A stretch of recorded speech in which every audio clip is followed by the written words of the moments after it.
നമുക്ക് ഇന്ന് നമുക്ക് 4 മണിക്കൊക്കെ കഴിക്കാനായിട്ടൊരു നാടൻ പലഹാരം ഉണ്ടാക്കാം. ഇത് ശർക്കരയാണ് കേട്ടോ. ശർക്കര ഞാൻ പാനിയാക്കാൻ വേണ്ടി ഞാൻ വച്ചിരിക്കുകയാണ് കേട്ടോ. പിന്നെ ഇച്ചിരി പാനിയാവണം. നല്ല ടേസ്റ്റി ആയിട്ട് നമുക്ക് വീടുകളിൽ തന്നെ ഇത് ഉണ്ടാക്കി എടുക്കാൻ പറ്റും. പാകത്തിന് ഉള്ള മധുരമൊക്കെ മതി. പിന്നെ ഡയബറ്റീസ് ഒക്കെ ഉള്ളവർക്കൊക്കെ കഴിക്കാനാണെങ്കിൽ മധുരമൊക്കെ കുറച്ച് ഇട്ടാൽ മതി. അപ്പം ഞാനിത് പാവ് കാച്ചുവാണേ. ഇത് പാവ് കാച്ചി എടുത്തിട്ട് വേണം നമുക്കെടുത്ത ഭാഗത്തേക്ക് കേട്ടോ.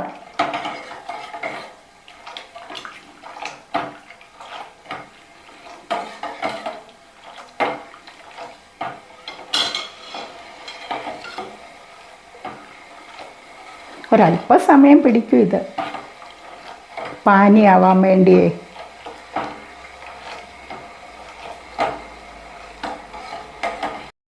ഇടുവാണേ, തേങ്ങ തിരുമ്മിയത് ഇടുവാണേ.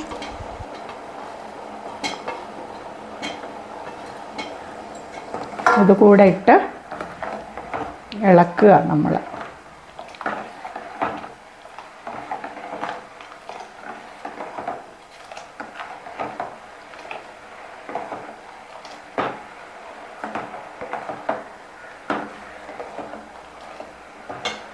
ഇതിനകത്ത് തന്നെ ഞാൻ അല്പം ഇത് ഏലക്ക പൊടിച്ചെടുത്താൽ കേട്ടോ. ഇച്ചിരി ഇട്ട് ഏലക്ക ഇട്ടൊക്കെ ഇട്ടാൽ നല്ല ടേസ്റ്റാണ് കേട്ടോ. ഏലക്ക പൊടിച്ച ഇട്ടു.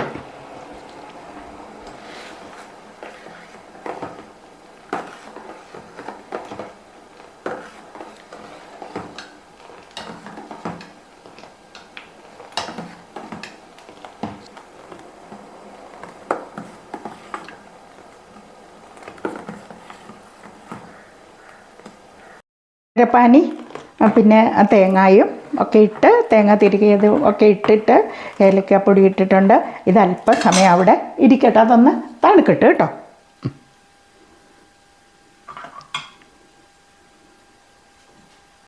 അരിപ്പൊടി എടുത്തിട്ടുണ്ട് കേട്ടോ. അരിപ്പൊടിക്കകത്തേക്ക് ലേശം ഉപ്പിട്ട് കൊടുക്കണം. ഏത് പലഹാരത്തിനാണെങ്കിലും ഒരു ശകല ഉപ്പ് നമ്മൾ ഇട്ട് കൊടുക്കണം. ആ ഉപ്പിൻ്റെ ഒരു ഇതുകൂടി വേണമല്ലോ. എന്നിട്ട് നമ്മൾ വേണ്ടവർ ഒരു തുള്ളി നെയ്യ് ഇതിനകത്തേക്ക് ഒഴിക്കുക കേട്ടോ.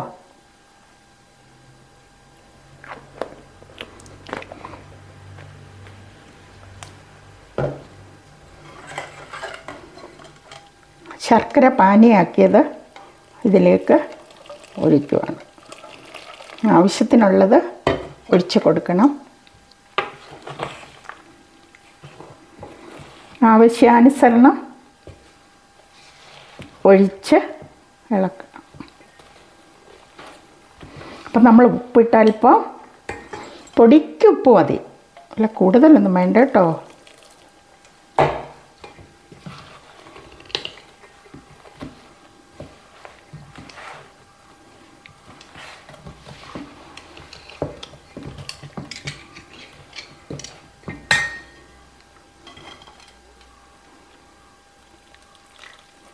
കൂടുതൽ വെള്ളമായി പോവല്ലേ.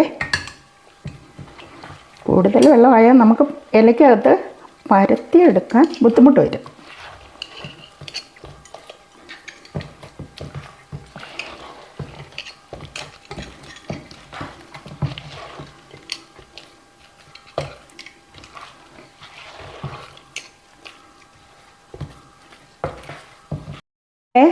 വാഴയില ഞാൻ വാട്ടിയെടുത്തിട്ടുണ്ട് കേട്ടോ. വാട്ടിയെല്ലാം തുടച്ചൊക്കെ റെഡിയാക്കി വെച്ചിട്ടുണ്ട്. അപ്പം നമുക്ക് ഇഷ്ടം പോലെ വാഴയില വാട്ടിയൊക്കെ വെച്ചിട്ടുണ്ട്. വാട്ടിയെടുത്തെങ്കിൽ മാത്രമേ നല്ല ടേസ്റ്റ് കിട്ടത്തുള്ളൂ, അതും വാഴയിലക്കകത്ത്. അപ്പം ഞാൻ ഇത് തണുക്കാനായിട്ട് അല്പം നേരം ഇതിവിടെ ഇരിക്കട്ടെ കേട്ടോ. നമുക്ക് പിന്നെ അത് ഉണ്ടാക്കാം കേട്ടോ.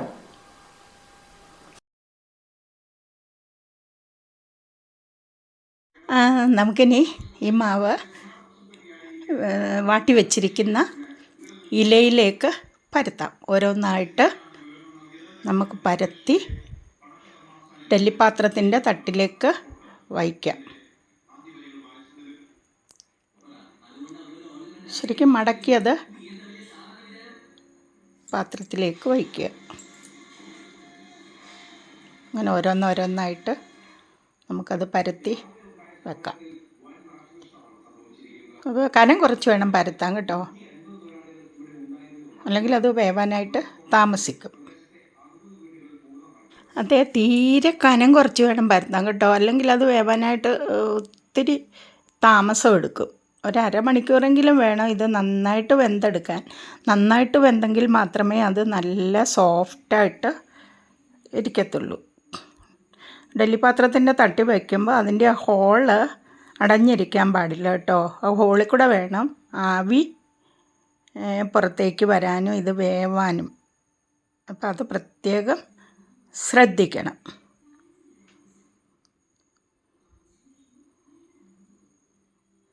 എല്ലാം വാട്ടി വെക്കണം, വാഴയുടെ ഇല വാട്ടി വെക്കണം കേട്ടോ. വാട്ടി വെച്ചാൽ അത് വേറൊരു ടേസ്റ്റാണ്. പിന്നെ അതുപോലെ തന്നെ ഇതുപോലെ തന്നെ മാവ് കുഴച്ചിട്ട് നമുക്ക് വഴണയുടെ ഇലയിൽ നമുക്ക് ഇത് ഉണ്ടാക്കാൻ പറ്റും. അപ്പോൾ വഴണയുടെ ഇലയുടെ ടേസ്റ്റാവും.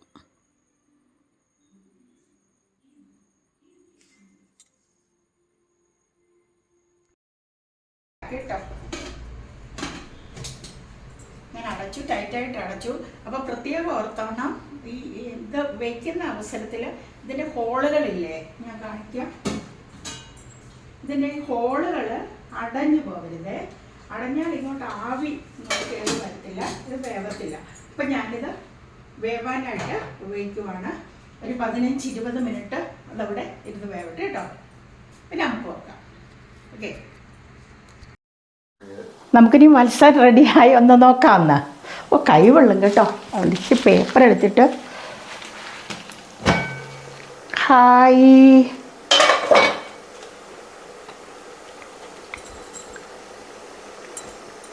റെഡിയായി കേട്ടോ. അപ്പം നമുക്ക് ഇതങ്ങ് ഓഫ് ചെയ്യാം. ഓഫ് ചെയ്തിട്ട് ഇച്ചിരി ഒന്ന് തണുക്കാതിരിക്കട്ടെ കേട്ടോ. ഇനി അതൊരു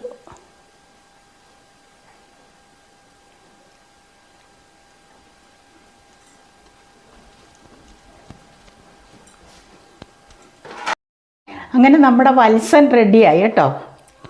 അപ്പം നമുക്കിതൊന്ന് നോക്കാം, പ്ലേറ്റിലോട്ടൊന്ന് എടുക്കാം.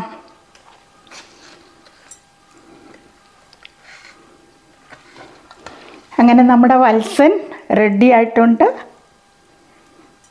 അല്പം എടുത്തത് കഴിച്ചു നോക്കാം. അങ്ങനെ നമ്മുടെ വത്സൻ റെഡി ആയിട്ടുണ്ട് കേട്ടോ. ഇച്ചിരി ഒന്ന് കഴിച്ചു നോക്കാം. നല്ല ടേസ്റ്റാണ് കേട്ടോ. വേണ്ടവർക്ക് ഈ മാവ് കുഴയ്ക്കുന്ന അവസരത്തിൽ പാളാങ്കോടൻ പഴമോ എന്തെങ്കിലും ഒക്കെ ഇട്ട് ചേർക്കുകയാണെങ്കിൽ കുറച്ചുകൂടെ സോഫ്റ്റായിട്ട് കിട്ടും. നല്ല സോഫ്റ്റാണിത് കേട്ടോ, കാരണം ചൂടുവെള്ളത്തിലല്ലേ കുഴച്ചത്. അപ്പോൾ എന്തായാലും നമ്മളുടെ പലഹാരം റെഡിയാണ്. ഇനി അടുത്ത വീഡിയോവുമായിട്ട് നമുക്ക് കാണാം. നിങ്ങൾ കഴിയുന്നതും ലൈക്ക് ചെയ്യുക, ഷെയർ ചെയ്യുക, അതുപോലെ തന്നെ സബ്സ്ക്രൈബ് ചെയ്യുക. Okay, thank you.